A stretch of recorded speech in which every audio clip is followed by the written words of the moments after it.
Kababayan, the one and only Senator Rodante Marcoleta.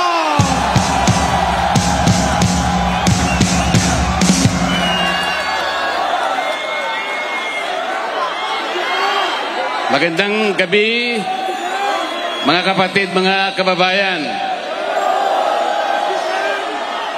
Ako po ang magpapakilala sa inyo sa susunod na magsasalita. Siya po ay matagal kong nakasama sa House of Representatives. At ngayon ay kasama ko pa sa Senate of the Philippines. Ang aking kaibigan, ang aking kumare, Senador Amy Marcos.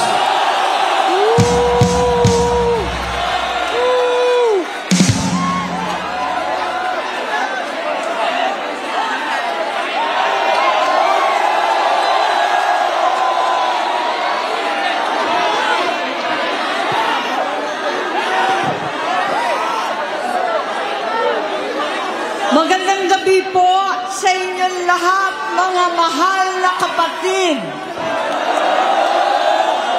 Ka-Israel, ka-Bien, ka-Erz, ka-Arnel, lahat ng ating minamahal na kapatid.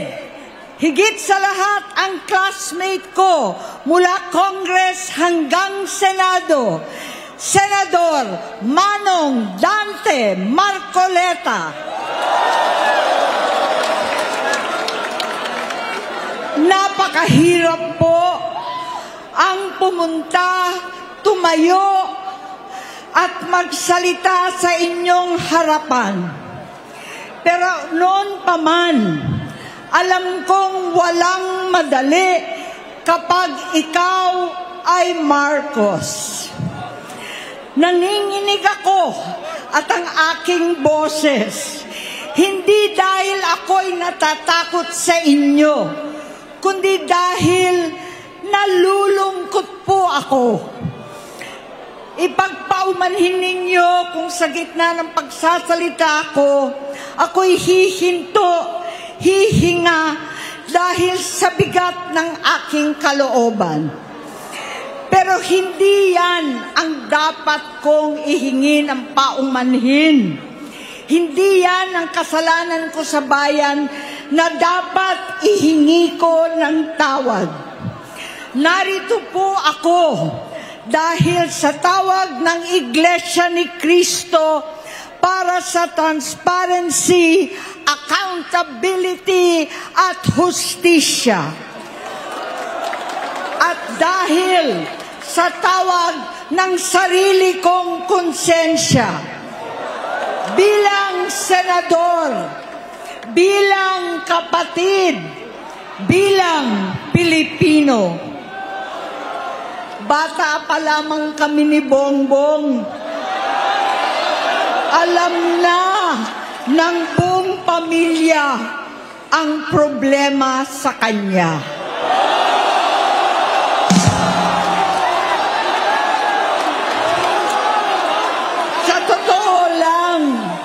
Mababasa naman ng lahat ang mga testimonya ng aking ama patungkol sa kanyang ugali at gawain. Noon, dahil may tatay pa kami, hindi ko pa siya responsibilidad. Noong tumatanda, ay mas naging nakakabahala. Batid ko na nagda-drug siya.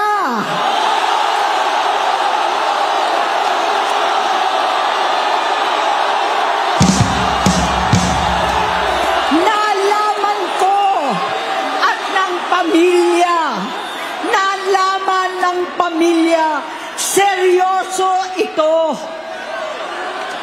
Minsan, kami ng Presidential Guard at Metro Gompa ang naglilinis tuwing nagpa-party po sila.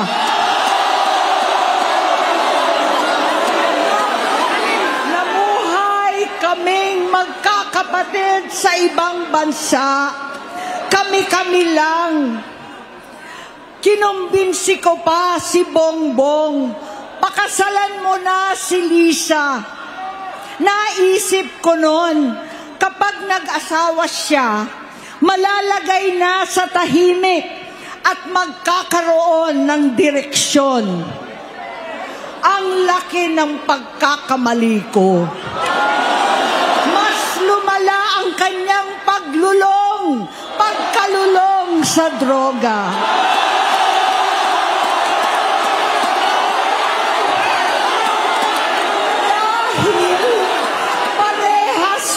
Silang mag-asawa.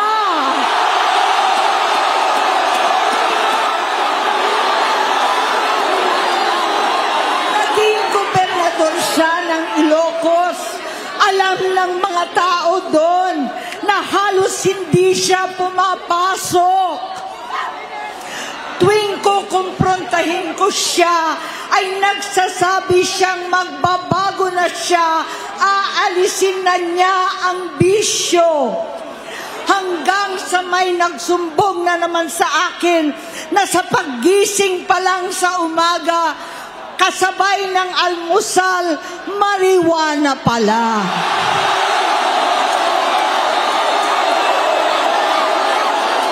Maghapon sila. Lahat sila nagiinuman at gumagamit ng cocaine. Kasama ng asawa at barkada. Tulad ng ama ko, kinastigo ko ang mga barkada niya. Ang nasirang si Bong Dasa, si Edvi Cruz, Inigo, Tony Boy, Sap Anton, alam po ninyo yan. Paano nagre-resign na sa takot ang mga pulis nila at staff dahil sa lumalalang bisyo. Inayos ko sila dahil gusto niyang ituwid ang buhay niya. Gusto niyang mag-vice-presidente. Hindi siya pinalad at lalong nagkaroon ng oras para sa bisyo. Simula noon, naging malabo sa amin ang lahat. Kaysa mag-away, bigla na lamang lumayo ang loob namin sa isa't isa. Noong 2016, kasabay ng kampanya ni dating Pangulong Duterte laban sa droga, lumabas ang pangalan ni Bongbong sa listahan. Nakasama siya sa listahan ng mga celebrities, mga artista, Maricel Soriano at iba pa. Masinsinan kong kinausap si Pangulong Rodi.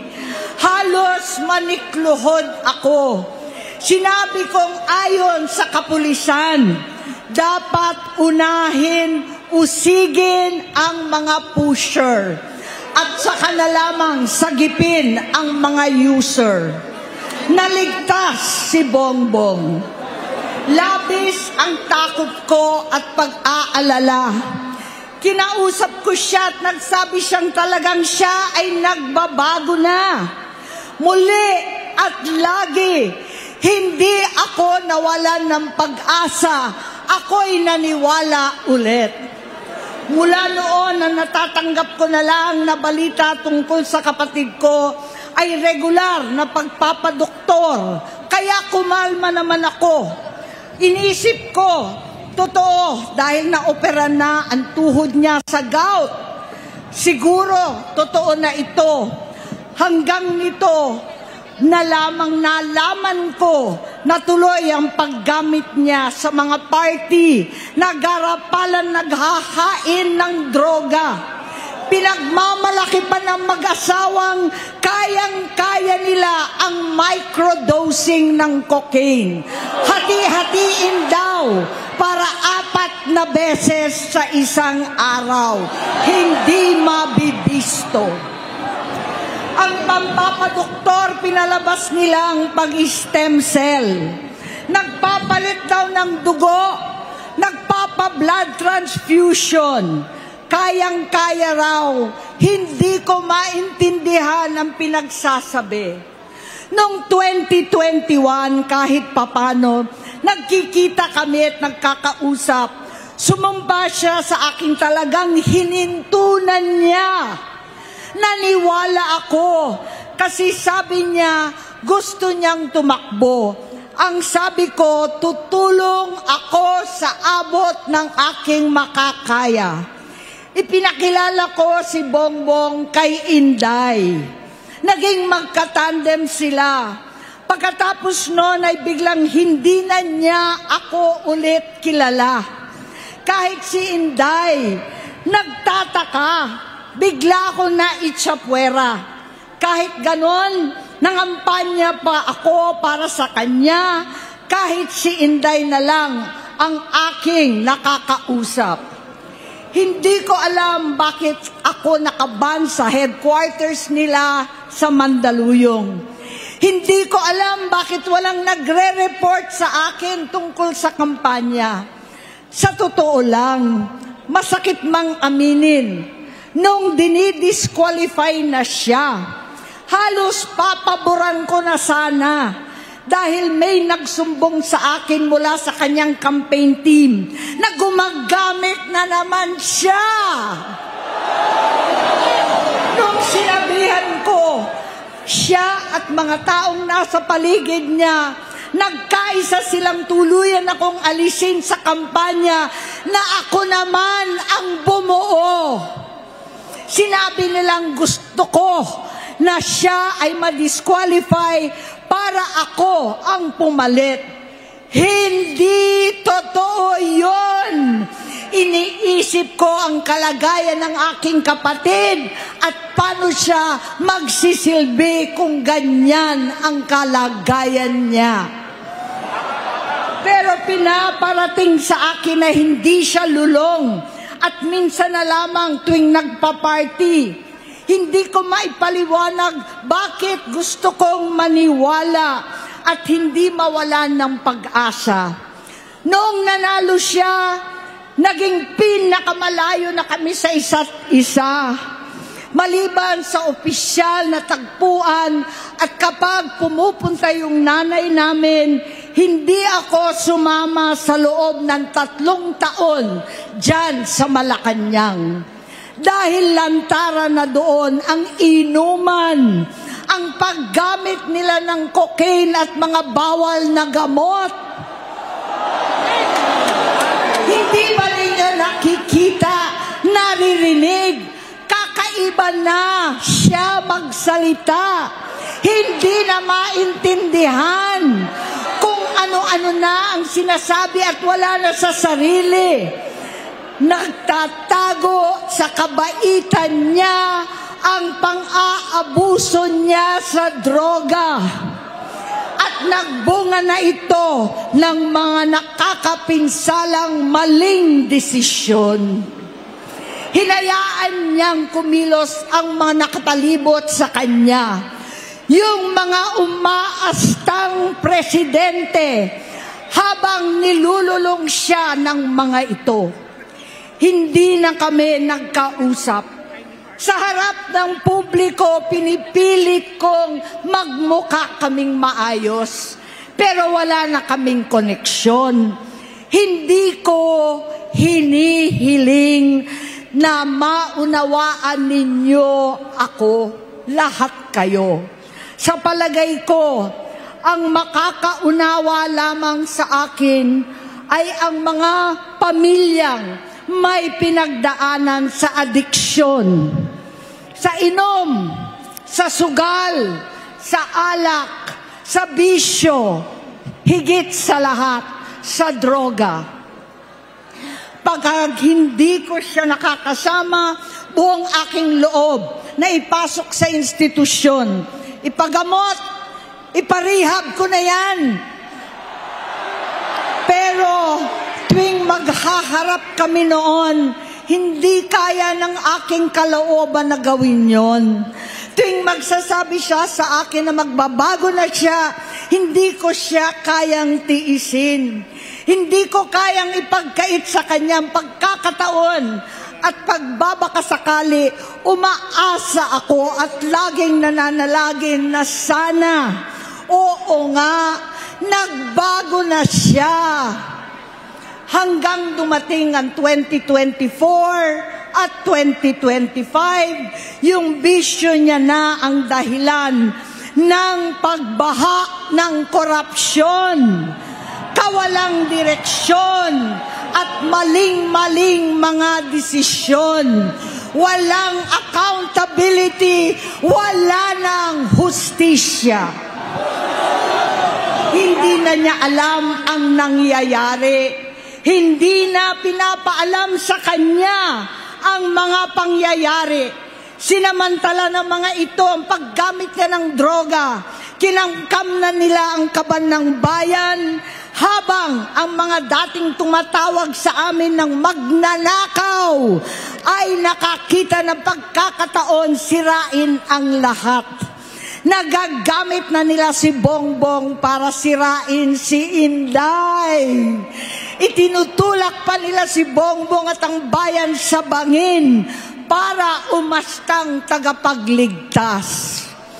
Mula sa pagtraidor at pagpapahamak kay VP Inday, sa confidential funds na kung tutuusin ang galing naman sa opisina ng Pangulo, hanggang sa pagpadukot sa dating Pangulong Duterte para itapon na lamang sa ibang bansa. Ang kabaitan ni Bongbong ay naging kalupitan. Garapalan ng pagtatakip sa kanya ng mga nasa Congress, sa Senado, mga miyembro ng kabinete. Kitang-kita na ng taong bayan, wala nang puwang ang kahihiyan. Para bang nauulit ang bangungot ng kasaysayan dinamas namin noon. 68 years old po ang tatay ko nung pinatalsik sa pwesto. 68 years old na rin si Bongbong ngayon. November 17 din noong 2021 nung nakumbinsi ko si Inday na magbise kay Bongbong. November 18 po, bukas, ang ikatlong araw natin.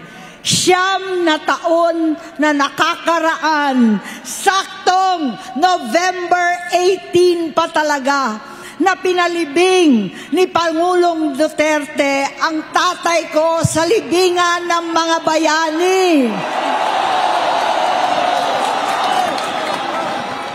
Halo-halo na ang aking nararamdaman, pero alam kong ito ang dulo at hangganan ng aking pagtitiis at pananahimik. Hindi na tayo mananahimik. Dahil na lamang kong pati ang mga anak niya ay nagdodroga na. Kinasusok lamang ko pa ang pag-alok ng mag-inang si Sandro ng droga ang aking mga anak at iba pang mga kamag-anak. Yan ang hindi ko na mapapalampas. Sa loob ng halos 4 na dekada, wala akong ibang pinangarap kundi maipakita sa sambayanan na hindi kami masamang tao. Hindi masama ang pamilya Marcos. Gusto kong ibangon ang dangal ng aking ama.